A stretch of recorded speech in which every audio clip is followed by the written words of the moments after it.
Assalamualaikum warahmatullahi wabarakatuh.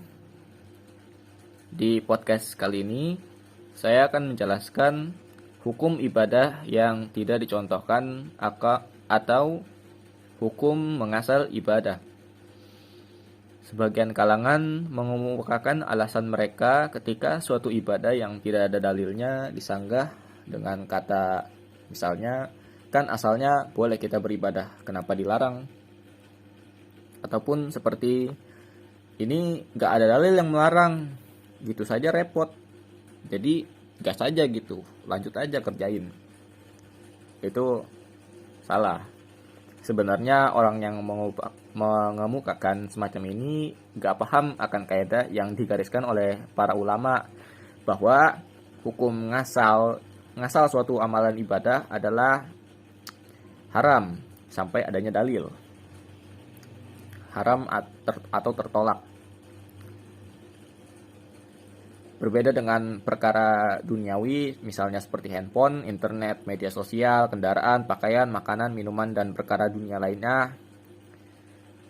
Maksudnya perkara bid'ah ini, bid'ah adalah suatu hal yang baru.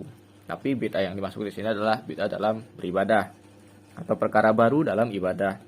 Untuk perkara baru dalam duniawi di sini tidak termasuk. Jadi kita boleh melakukan hal yang baru dalam perkara hal duniawi, seperti kita menutup aurat dengan pakaian yang baru. Gak mungkin kita pakai pakaian yang sudah jadul atau sudah dari lama gitu. Gak mungkin kita pakai kain panjang untuk menutupi tubuh kita, dan kain tersebut kain model dari tahun 1400 seperti apa gitu, 1400 sebelum Masehi seperti misalnya. Gak mungkin kita pakai pakaian seperti itu, kan zaman sekarang pakaian sudah berubah. Yang penting pakaian tersebut menutupi aurat, seperti itu. Jadi yang namanya hal baru dalam dunia tidak apa kita lakukan, kecuali hal baru dalam beribadah, itu tidak boleh. Itu hukumnya tertolak, bahkan haram. Hukum asalnya boleh sampai ada dalil yang mengharamkan, seperti itu. Jadi kedua kaidah ini tidak boleh dicampur adukan, yaitu kaidah ibadah dan kaidah dunia. Nggak boleh dicampur adukan. Masa bid'ah dua-duanya? Enggak dong. Bid'ah yang dimaksud ibadah doang, bukan yang dunia gitu. Sehingga bagi yang membuat suatu amalan tanpa tuntutan, bisa saja kita tanyakan mana dalil yang memerintahkan hal tersebut. Apakah dalilnya sahih ataupun palsu atau lemah. Ada kaidah fikih yang cukup ma'ruf di kalangan para ulama, yaitu saya akan jelaskan. Dari kaidah ini, yaitu kaidah hukum asal ibadah adalah haram sampai adanya dalil. Dalil yang menerangkan kaidah tersebut adalah dalil yang menerangkan tercelanya perbuatan bid'ah atau bid'ah yang memperbarui tentang hal-hal ibadah. Bid'ah ini adalah amalan yang tidak dituntunkan dalam Islam, yang tidak ada pendukung dalilnya. Dan bid'ah yang tercela adalah dalam perkara agama, bukan urusan dunia. Di antara dalil kaidah adalah firman Allah Subhanahu wa taala yang ini, Quran surat Asy-Syura ayat 21, Am lahum syuraka sara'u lahum minad dini ma lam ya'zam bihillah. Apakah mereka mempunyai sembahan-sembahan selain Allah yang mensyariatkan untuk mereka agama yang tidak diizinkan oleh Allah. Juga didukung dengan hadis Aisyah radhiyallahu anhu. Juga didukung dengan hadis Aisyah radhiyallahu anha. Nabi SAW bersabda, barang siapa membuat suatu perkara baru dalam agama kami yang gak ada asalnya, maka perkara tersebut tertolak. Hadis riwayat Bukhari nomor 20 dan hadis riwayat Muslim nomor 1718. Dalam riwayat lain juga disebutkan, barang siapa melakukan suatu amalan yang bukan ajaran kami, maka amalan tersebut tertolak. Hadis riwayat Muslim nomor 1718. Ya ampun, ini tadi udah. Tapi dijelasin lagi di sini. Oke, begitu pula dalam hadis yang disebutkan bahwa Nabi SAW bersabda, hati-hatilah dengan perkara baru yang kalian lakukan dalam agama, karena setiap perkara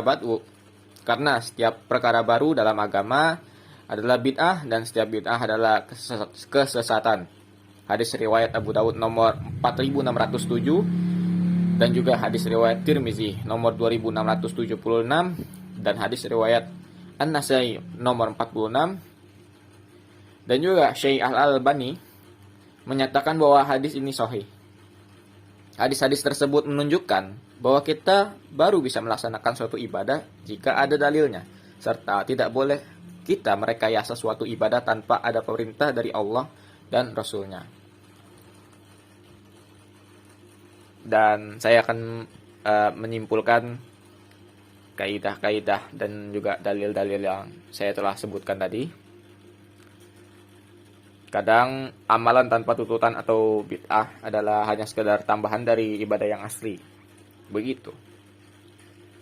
Ada pertanyaan di sini, apakah tambahan ini membatalkan amalan yang asli? Di sini saya merincikan dua. Pertama, kalau tambahan amalan ini menyatu dengan ibadah aslinya, seperti mengucapkan kalimat yang tidak dicontohkan oleh Rasulullah SAW dalam sholat atau nggak ada dalilnya, dan juga seperti menambahkan rakaat sholat dengan sengaja, misalnya sholat zuhur yang tadi 4 rakaat menjadi 5 rakaat, maka keseluruhan pahala sholatnya ini batal. Dan rincian yang kedua, kalau tambahan ibadah bid'ah yang terpisah, maka ibadah yang asli tetap sah pahalanya. Hanya saja ibadah tambahannya sia-sia, nggak dapat pahala, bahkan dosa. Contohnya, sholat sunnah setelah subuh itu pun bukan sunnah karena Rasulullah tidak mengajarkannya. Jika melakukannya maka sia-sia, tidak dapat pahala. Bahkan jika kita sudah tahu kalau perkara ini bid'ah, dia sengaja melakukannya, maka dia mendapat dosa. Ngapain ngelebihin ibadah? Sedangkan yang berlebihan itu tidak boleh, ya kan? Yang sudah dicontohkan saja untuk dikerjakan, seperti itu. Dan juga ada contoh yang lain seperti sholawat. Kita sering melakukan sholawat kepada Rasulullah seperti apa yang dicontohkan olehnya. Misalkan, tidak apa kita menyebutkan kata Sayyidina dalam kalimat Allahumma sholli ala Sayyidina Muhammad, karena para sahabat pernah melakukannya dan Rasulullah membolehkannya. Tapi, apakah Rasulullah mencontohkan penambahan kata Sayyidina untuk sholawat tersebut dalam sholat? Nah, berarti kita tidak boleh membacanya di dalam sholat karena tidak dicontohkan oleh Rasulullah.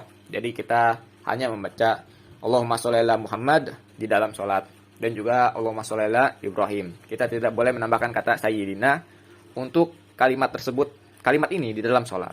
Seperti itu. Atau sholat kita bisa batal pahalanya. Bahaya kan? Ini juga merupakan alasan dari setan. Mengapa setan lebih menyukai manusia melakukan perkara bid'ah dibandingkan perkara haram? Karena pelaku bid'ah akan sulit dibenarkan karena mereka menganggap hal ibadah bid'ah tersebut sudah menjadi sahih untuk mereka dan dianggap lebih benar daripada ibadah yang asalnya tidak dicontohkan oleh Rasulullah. Maksudnya bid'ah lebih benar daripada ibadah yang asalnya dicontohkan oleh Rasulullah. Ya karena mereka tidak tahu kalau dulu itu Rasulullah mencontohkan seperti ini. Dan nenek moyang mereka memperbarui ibadah-ibadah tersebut dengan menambahkan sesuatu atau menambahkan ibadah yang lain, dan mereka menganggapnya benar. Jadi mereka lebih pintar daripada Rasulullah. Itu bahaya. Kenapa setan lebih suka perkara hal haram daripada hal bid'ah? Karena hal haram udah ketahuan oleh manusia kalau itu nggak boleh. Sedangkan bid'ah nggak ketahuan boleh apa enggaknya. Dan mereka, manusia yang melakukan hal bid'ah ini, menganggap bid'ah itu benar. Nah, jadi perkara bid'ah dalam agama lebih disukai oleh setan. Mereka menganggap diri mereka lebih pintar daripada syariat Rasulullah Shallallahu Alaihi Wasallam, dan Allah murka terhadap hal tersebut, yaitu Allah murka terhadap pelaku ibadah bid'ah. Jadi kita tidak boleh sengaja menambahkan atau mengerjakan suatu amal ibadah yang tidak dicontohkan oleh Rasulullah secara sengaja. Jika kita nggak tahu amalan tersebut, ya nggak apa-apa, dan kita masih diberikan ampunan oleh Allah Subhanahu Wa Taala. Dan kita masih diberikan ampunan oleh Allah Subhanahu Wa Taala. Tapi lebih baik jika kita menghindari mengerjakannya sampai ada dalil yang sahih yang kita ketahui. Contoh misalnya, kita seringkali juga mengucapkan niat usolli untuk sholat, tapi nggak ada dalil yang sahih. Dan seharusnya kita hanya mengucapkan Bismillahirrahmanirrahim dan berniat untuk sholat sudah dari hati kita sendiri. Kita udah niat sholat dari hati kita sendiri gitu. Kita tinggal baca Bismillahirrahmanirrahim, kita langsung sholat. Seperti itu. Itu yang dicontohkan oleh Rasulullah SAW sebelum sholat. Bukan mengucapkan niat usolli. Enggak. Niat itu nggak diucapin, tapi niat itu udah dari dalam hati sendiri. Oke, itu saja. Ketika ada kata saya yang salah, itu dari diri saya sendiri. Subhanakallahumma wa bihamdik, asyhadu an la ilaha illa anta, astaghfiruka wa atubu ilaik. Wassalamualaikum warahmatullahi wabarakatuh.